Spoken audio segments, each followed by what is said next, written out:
Okay, Chris, big week coming up for the team, kicking off tomorrow with Scathing racing at Doomben in the Class 1 handicap. Thought it was a good race to kick him off in, Adam. He didn't have long out. He only had 3 weeks in the paddock.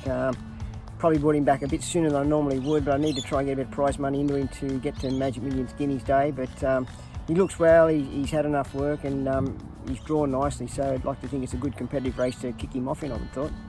Nominations for Ipswich on Friday. There's Boots and All and Mismatch. I'd say Boots and All will go there, barrier dependent.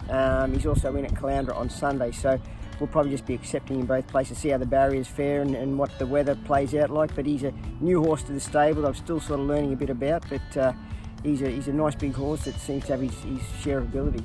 And similar scenario for Mismatch being a stable newcomer? Sure, yeah, she's in both days, Friday and Sunday. I think I'm probably leaning to the 1300 on Sunday with her, a bit of a preference there, but same thing, we'll just wait and see how the barrier draws fare and how the weather pans out. Saturday at Eagle Farm, Smarty Pie makes her awaited return in the 1 Metro win base rating 74 over 1,000.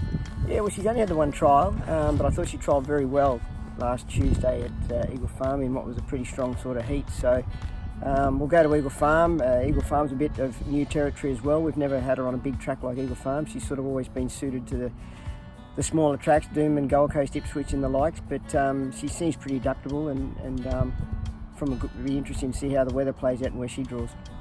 Several 2-year-olds also nominated Eagle Farm in Malachini, Brooks Girl and Shooting Roses.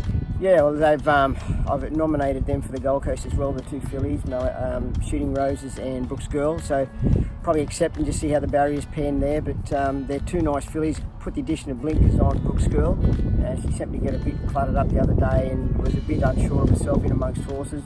Shooting Roses probably raced a little bit upside down the other day. It was all a bit new to her. I think she got a bit of stage fright. She's a filly that's always galloped quite well on the track. So she's trained on well. I haven't had a setback with her, so we'll just go on to the races with her and I'm sure she'll improve.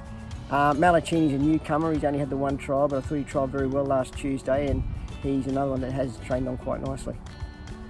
And then also nominated for Saturday at the Gold Coast, Helfucci in the Benchmark 70.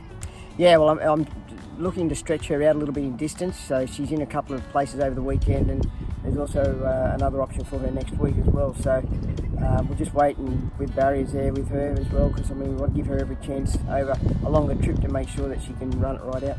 And also Cuban Mint nominated in the Class 2 over 1300 at the Gold Coast. Yeah, well, she's a nice filly. Race was abandoned last Saturday at the Gold Coast, so this is a bit of an afterthought, but she's newcomer in the stable. It looks really, really well, and she's worked quite nicely since. And Spirit of Spree also nommed for the Sunshine Coast on Sunday. Yeah, he's in a Class 2 plate. He likes Caloundra, obviously he won his maiden there, and he's getting out to the mile, which I think suits him. He was a bit of a victim of circumstance the other day. Sean had to go sooner than he would have liked in what was a very, very slowly run race. So nice big track like Caloundra. It's a pretty fair surface. I'm sure he'll be given his chance to finish his race off.